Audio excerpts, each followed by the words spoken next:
I was recently at a history symposium, and during the break, I got cornered by a guy who was obsessed with the Aryan Invasion. He was practically vibrating with intensity, describing ancient history like it was a summer blockbuster. He vividly acted out scenes of thundering chariots sweeping down from the Central Asian steppe, the clash of iron, and, the violent burning of the Harappan cities. To him, this wasn't just a theory, it was a foundational epic of conquest. He had this look of fierce validation, insisting that this violent overthrow was the only explanation for how Vedic culture arrived in India. It was a war, he told me, a total replacement. But then the conversation took a sharp, awkward turn. I simply asked him about the archaeology, specifically, why the skeletons found in the Indus Valley show almost zero evidence of military violence or weapon trauma.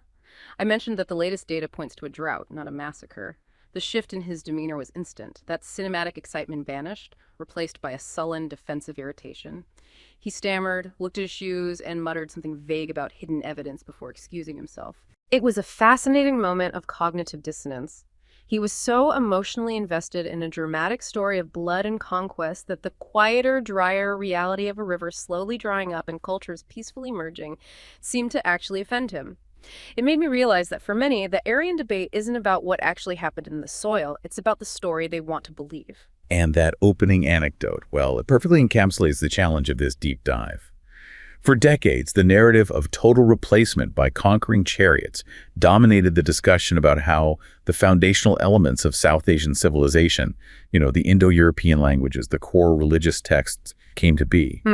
But now, rigorous modern science, particularly in the realm of archaeogenetics and climate studies, has fundamentally dismantled that sensationalist story. Right. So our mission today is to move past those simple action movie narratives. We are diving into the complex, multi-layered evidence that has fundamentally reshaped the historical understanding of the Aryan migration. This wasn't a smash-and-grab conquest. It was a profound and slow cultural synthesis. We're going to trace the path of Indo-European languages and culture into the subcontinent, exploring how recent genetic evidence from India and Central Asia is just completely reshaping these historical narratives. We're focusing entirely on the rigorous data now available to understand the nature of cultural exchange in the ancient subcontinent. Exactly. And we are specifically investigating the revised understanding of Indo-Iranian language dispersal. We're focusing on the sophisticated mechanisms of peaceful assimilation and, importantly, bidirectional cultural exchange that occurred between the Central Asian groups and the existing Indus Valley Civilization communities. This requires us to look at three primary sources of evidence simultaneously: the ground-level archaeology, the deep history of climate change, and of course the revolutionary findings from ancient DNA. Okay, so before we even discuss the arrival of new groups, we have to establish the immense sophistication of the people who are already living there. We are starting with the mature Indus Valley Civilization, or IVC, which reached its peak between 2600 and 1900 BCE. So when you look at the timeline of human settlement in the subcontinent, what is the most critical thing to understand about the origins of farming there? Well, it's crucial to understand that the IVC didn't just spontaneously appear. Their success relied on foundational practices, particularly agriculture, that had origins thousands of years earlier in predecessor cultures like Mehrgar. We are looking at a deep, deep continuity. The rise of farming in the region wasn't an event tied to the mature IVC itself. It was a development that arose from ancient cultural and genetic connections stretching way back into the Neolithic. This is a subtle but really important point that just counters certain older hypotheses. Can we be more specific about those older hypotheses and how the latest genetic findings have refuted them? Because for a long time, the introduction of large-scale farming across Eurasia was often tied to migrations out of the Fertile Crescent. Precisely. One long-standing theory suggested that waves of farmers originating from the Fertile Crescent moved across the Iranian plateau and brought advanced agriculture into South Asia. However, the genetic analysis of ancient populations in the Indus region, it tells a very different story. The component of ancestry related to Western Iranian farmers that is found in South Asia is distinct from the ancestry components found in the Neolithic farmers of Anatolia or Europe. So, a different group entirely. A different group. And most importantly, the rapid movement of farming across Europe, seen in the Neolithic, which was often endemic, meaning it involved population movement, that does not appear to be the mechanism for the advent of farming in South Asia. The ancestry components associated with the ancient Harappans suggest a very localized, deep history of agriculture.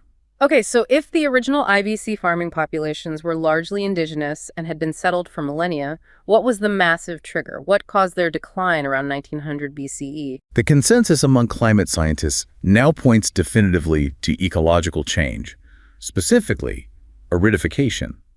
This wasn't a local weather event. The third millennium BCE experienced a period known as the 4.2 kiloyear event. This was a widespread, abrupt climate change leading to severe drought across massive swaths of the Eurasian steppes, North Africa, and the Indian subcontinent. How do researchers know this was such a widespread drought? I mean, what kind of scientific evidence are we talking about here? They rely on multiple independent proxies. This includes things like speleothems, those are cave deposits, which provide high-resolution records of ancient rainfall. And they also analyze lake bed and marine sediment cores. These records show a measurable reduction in monsoon activity that lasted for centuries. For the IVC, this meant critical water shortages, especially for the great rivers that fed the agricultural zones around Harappa and Mohenjo-daro. And a prolonged lack of reliable water is, it's obviously catastrophic for any civilization built on irrigation and organized agriculture. What was the direct archaeological impact of this environmental stress? Around 1900 BCE, we see a dramatic shift. The largest urban centers began to shrink rapidly. They exhibit signs of social stress, abandonment, and deurbanization. We see the cessation of standardized weights and measures, the disappearance of the unique Harappan script, and a reduction in monumental building projects. This evidence, it overwhelmingly supports the idea that the IVC's decline was driven by internal environmental and economic pressures, not by some external military force. Right, and it's so vital we stress this concept of transformation over total collapse. When the rivers dried up, where did these massive populations go? This is where the archaeological evidence becomes critical for tracking continuity. The decline ushered in what we call the late Harappan phase, but rather than vanishing, communities migrated eastward. They followed the monsoon patterns toward the foothills of the Himalayas and the more reliable river systems of eastern Punjab and the Gangetic Plains. This eastward shift, you have to understand, represents the only archaeologically documented west-to-east population movement within the subcontinent before the first millennium BCE. It shows the sheer scale of the internal displacement caused by the climate crisis. And what did life look like in these new areas? If the great cities were gone, what replaced them? The resulting late Harappan society was decentralized, rural, and agrarian. The complex administrative structures of the urban phase were gone.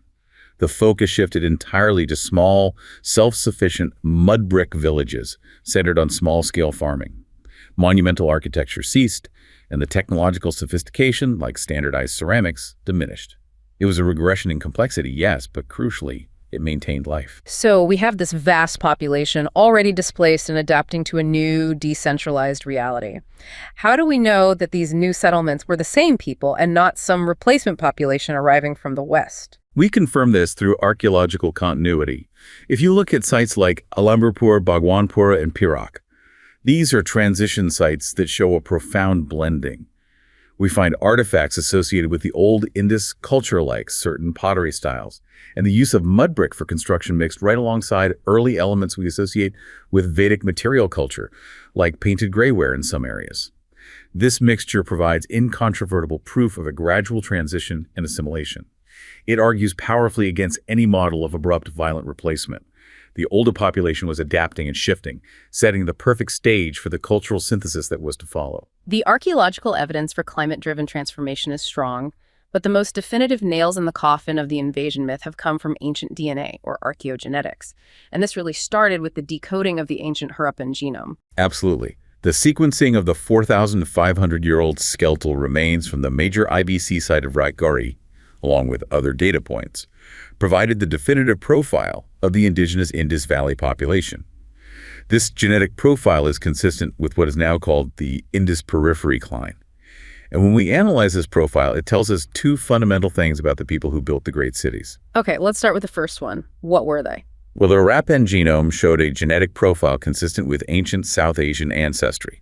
It was a mix of groups related to Iranian plateau hunter-gatherers and the deep indigenous Ancestral South Indian component, but with a unique signature defined by millennia of isolation and local cultural development. It conferred that this population was settled and distinct. And the second, and I think crucial finding, what were they not? Crucially, this ancient Harappan genome showed an almost complete lack of ancestry derived from two major external populations. First, Western Iranian farmers, which we discussed earlier regarding the origins of farming, and most importantly for this topic, steppe pastoralists. Wait, let's just pause on that. If the Harappans lacked steppe pastoralist ancestry, what does that instantly do to the old theory that the Indo-European language, Sanskrit, arrived with a violent conquest during the peak of the IVC? It makes that theory genetically impossible. Impossible. The Indo-European languages are linguistically traced back to the steppes. If a massive steppe population had conquered the IVC at its peak between 2600 and 1900 BCE, their genetic signature would be present in high frequency in the Harappan skeletons. Its absence confirms that the great builders of Mohenjo-Daro were not genetically linked to the people who would eventually bring Indo-European languages. And this also directly argues against the Anatolian hypothesis as a route for Indo-European spread into South Asia, as there was negligible ancestry related to those ancient Anatolian farmers present in the IVC. So the IVC ends, the people scatter eastward due to drought, and only then does the other genetic component show up. When does the steppe signature actually appear in the ancient DNA record of South Asia? The timeline is exquisitely precise. Recent DNA studies document a movement of people from Eastern Europe via Central Asia in the first half of the second millennium BCE, roughly coinciding with the IVC's deurbanization. This is the source of the steppe pastoralist ancestry, specifically the cluster known as Central Steppe MLBA, that's Middle to Late Bronze Age ancestry.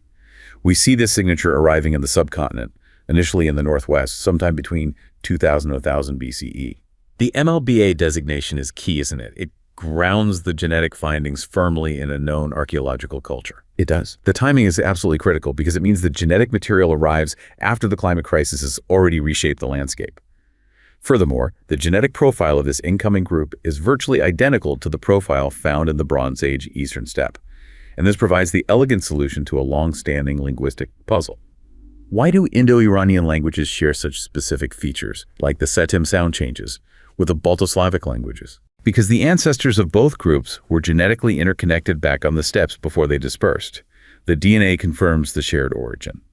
Now let's talk about the profound mixing event that followed. If the Harappans were scattering east and these new groups were entering the northwest, how did the modern population of the subcontinent form? This is the formation of the Ancestral North Indians, ANI, and the Ancestral South Indians, ASI, the two pillars of modern South Asian genetics. After the IVC collapse around 2000 BCE, the indigenous population, the Indus periphery groups, mixed significantly.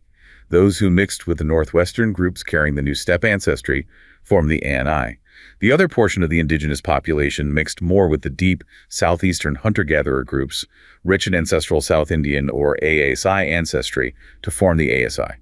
Okay, so I understand that ANI is a mixture of local ancestry and the new steppe ancestry, and the ASI is a mixture of local ancestry and deeper pre-IVC indigenous groups. What does the subsequent genetic landscape look like? The vast majority of present-day groups in South Asia are a mixture of ANI and ASI. It's the ratio of these two ancestral components that drives the main gradient of genetic variation we observe today. You'll see higher ANI percentages generally found in the north and west, and higher ASI percentages in the south and east. Crucially, the arrival of the Central Steppe MLBA ancestry into the northwest is the plausible genetic vector for the spread of Indo-European languages, Vedic Sanskrit, into the region, as that ancestry is strongly correlated with groups speaking Indo-European languages today. So if the steppe ancestry is the key to Indo-European languages, what does the genetic evidence suggest about the origin of the Dravidian languages, the other major language family in South Asia? There is a strong, though not absolute, correlation between ASI ancestry and present-day Dravidian languages. This leads researchers to hypothesize that the Ancestral South Indian population, the ASI, likely spoke an early Dravidian language. As the IVC people migrated south and east following the urban collapse, they may have carried and spread Proto-Dravidian languages, rooting them deeply in the South Indian substrate. So the genetic evidence doesn't just confirm the steppe origin of Indo-European, it strongly links Dravidian languages to the older indigenous populations of the subcontinent. Okay, so with the archaeological and genetic timelines, established climate crisis, internal migration, followed by the slow influx of steppe ancestry, we can now address the central question.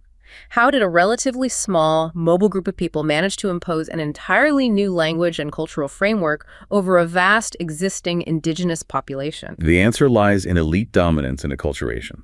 Let's start by defining the source culture.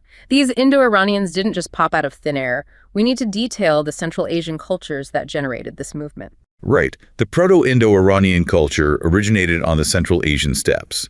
It evolved from the Sintashta culture around 2200–1900 BCE, which was centered near the Ural Mountains. Then it transitioned into the broader Andronovo culture from about 2000 to 1450 BCE, which spread across Central Asia. These cultures were fundamentally different from the settled IVC. What were the defining technological features of Sintashta that gave them such a massive advantage? Sintashta was highly militarized and innovative. Most notably, they credited with developing the earliest known examples of the spoke-wheeled chariot. And you have to understand the significance of this technology. The spoke-wheeled chariot was the ultimate military and status symbol of the Bronze Age. It offered unprecedented speed and mobility across the open steppes. It's a game changer. Absolutely. Furthermore, Sintashta settlements show intensive copper and bronze metallurgy, allowing them to forge superior weapons, durable daggers, axes, and spearheads, giving them a definitive technological edge over the decentralized post-Harappan communities. So we have these small, highly mobile, technologically superior groups, the Indo-Aryans, splitting from the Iranians sometime between 2000 and 1600 BCE and migrating southeast, likely via the Inner Asia Mountain Corridor toward the subcontinent. How does this small group translate technological superiority into cultural hegemony without massive military violence? This is where the model of elite dominance and patron-client systems comes in. If the migration was characterized by small, powerful groups, not an overwhelming demographic wave, the language spread not through genocide, but through social attraction. The steppe groups possessed a prestige package that was immensely valuable to the scattered, stressed local elites in the late Harappan zones. What specifically did that prestige package entail beyond the chariot and better weapons? It offered a mechanism for social reorganization in a world that had lost its central urban authority. The newcomers offered a structure of status, control over valuable luxury goods like metals, and the powerful social cohesion inherent in their ritual and martial culture. For the local elites, adopting the language and the patronage system of the incoming groups was an effective way to strengthen their own precarious status in that decentralized environment. That makes profound sense. The indigenous leaders saw an opportunity to re-legitimize their power by aligning with a technologically or, militarily superior group. The language Vedic Sanskrit then becomes the language of prestige and authority. Precisely. This shift occurs systematically. It moves community structure from localized horizontal systems, where power is broadly distributed within a village or kin group, to a regional, vertical social organization. This linked local leaders into a broader, hierarchical network defined by the new language and ritual system. Intermarriage and matrimonial alliances played a role, accelerating the process of acculturation. It wasn't replacement, it was incorporation leading to language shift. And the genetic findings provide perhaps the most stunning confirmation of this elite status transfer. We need to delve into the findings regarding present-day priestly populations. This is one of the most compelling pieces of evidence supporting the linguistic vector. When researchers analyzed the genetic profiles across South Asia, they discovered something fascinating. They found that present-day populations that traditionally view themselves as being of priestly status, specifically Brahmins, but also other groups like Bhumihars, show a significantly higher spike of Central Steppe MLBA ancestry compared to the general population or other functional categories. That is a direct correlation between the genetic origin of the language and the traditional custodians of that language. What are the implications of this finding? The implication is clear. The arrival of the Steppe ancestry was heavily male-biased and linked to the acquisition or maintenance of high social status. Small, influential groups of men likely function as priests, military advisors, or patrons, integrated into existing communities, passing on their Y chromosomes, the male lineage, and their language, Sanskrit, while mixing with indigenous females. So if the linguistic vehicle Sanskrit is tightly correlated with the genetic signature of the steppe, and that signature is enriched in the priestly class, it provides a strong, elegant argument that the Indo-European languages were disseminated through a religious and social framework, not a general population replacement. Exactly. These groups were not bringing large numbers of settlers, but rather a powerful ideology and ritual system. The Brahmins, as the ultimate custodians of the ancient Indo-European language and ritual knowledge, maintained their status and their relative genetic signature, through endogamy, and that preserved the higher proportion of the steppe ancestry that arrived centuries ago.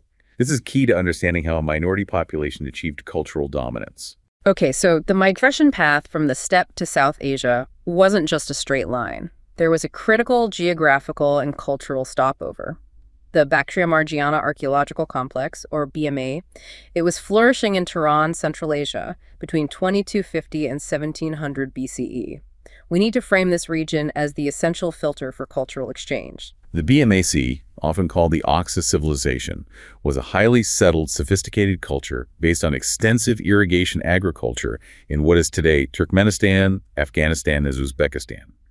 They were the settled counterparts whom the mobile Andronovo, the steppe pastoralists, encountered after moving south. This interaction zone is the indispensable interface.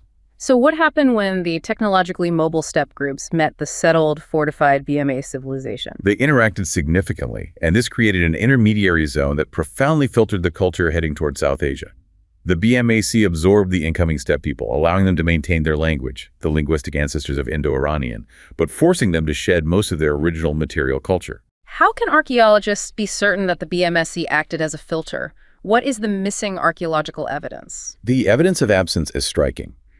While we have extensive archaeological records for the Sintashta and Andronovo steppe groups, their burial mounds, their specific pottery, their metal tools, and we have ample evidence of BMSC artifacts, not a single diagnostic artifact of the steppe Andronovo type has been found in Iran or northern India proper. Not one. Not one. Instead, we find a mixture of BMS elements mixing with the late Harappan cultures.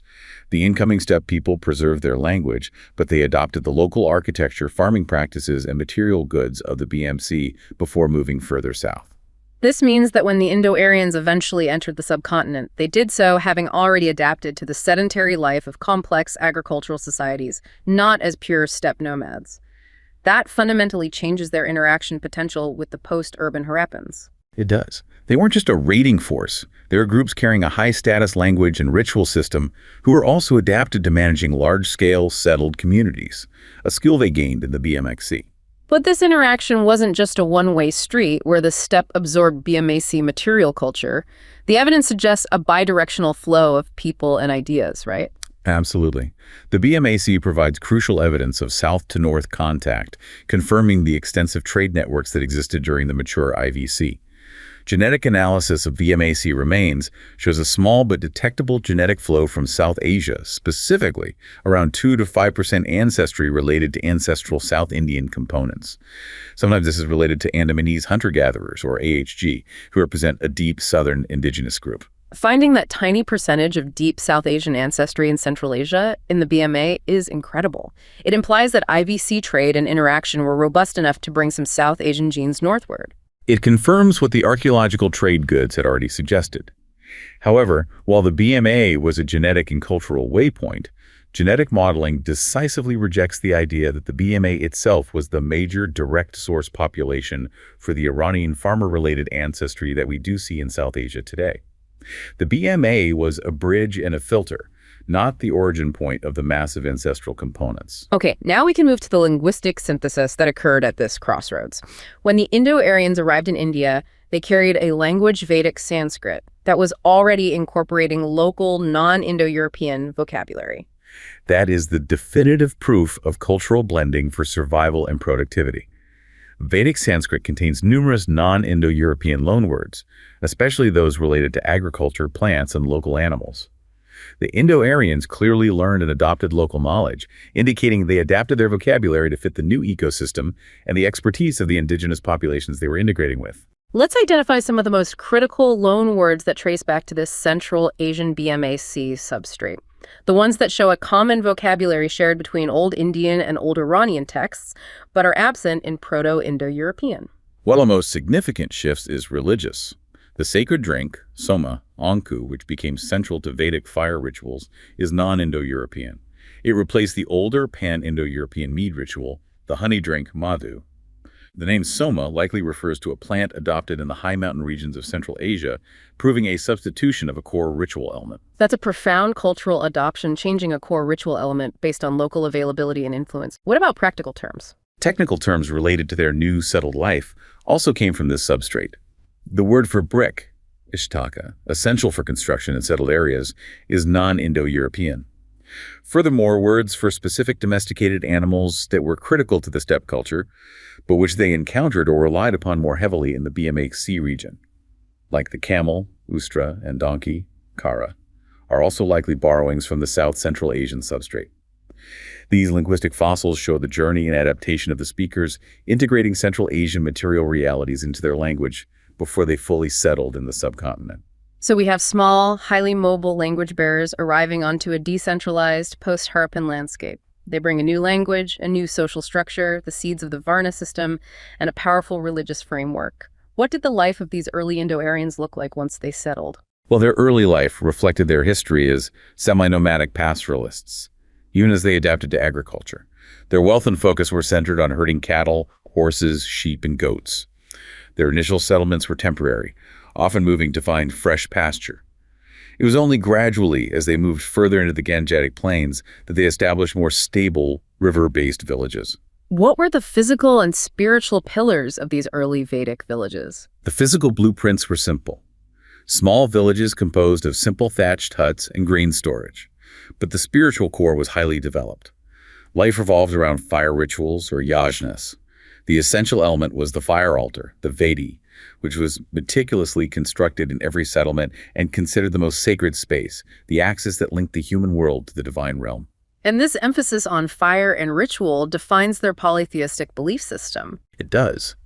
The Vedic religion was polytheistic and centered on the indispensable fire rituals, performed by the rising priestly class, the Brahmins. Fire itself, Agni, was paramount. It wasn't just a flame, but the divine messenger who carried the offerings and prayers to the gods. And the god that receives the most attention in the foundational texts, the Rig Veda, is the warrior, Indra. Indra, the god of storm, war, and the bringer of rain, is invoked in more hymns than any other deity. This reflects the martial origins of the incoming culture and the existential necessity of reliable weather in their new agrarian setting. He is the heroic ideal, the destroyer of fortresses, Purandara, who battles the cosmic serpent Vritra to release the waters of the world. His prominence speaks directly to a society that valued military strength and needed to secure rain for survival. This society was obsessed not just with the gods, but with maintaining an absolute cosmic order, or Rita. That sounds far more profound than just following religious rules. It is the ultimate cosmic concept that underpins the entire Vedic worldview. Rita is the invisible, overarching moral and physical law that governs everything.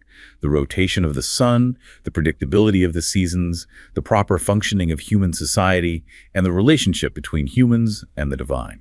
The Vedic people believed the world was fundamentally ordered. And what was their role in upholding this order?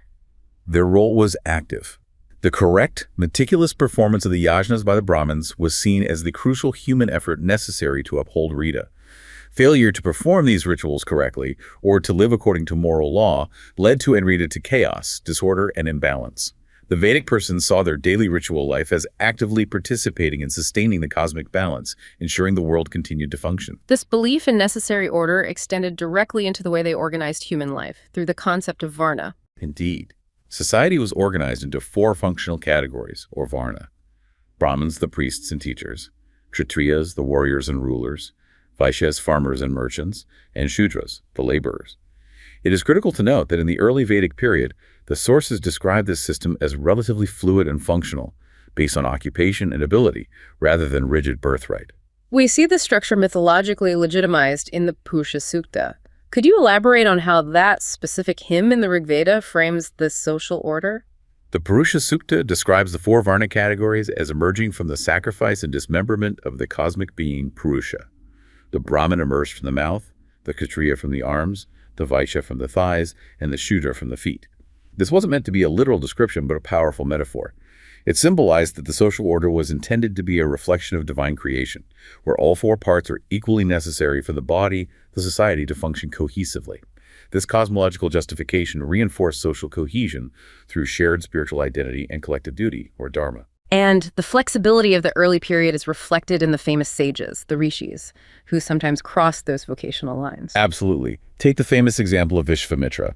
He was originally a Kshatriya, a warrior chief, who achieved the status of a high sage through intense spiritual discipline and devotion. His life story exemplifies the blend of martial and spiritual ideals of the time, proving that wisdom and spiritual insight could initially transcend the functional category of birth.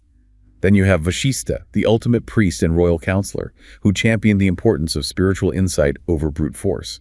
These figures reflect the blending of the incoming martial steppe ideals with the spiritual focus necessary for establishing the emerging society.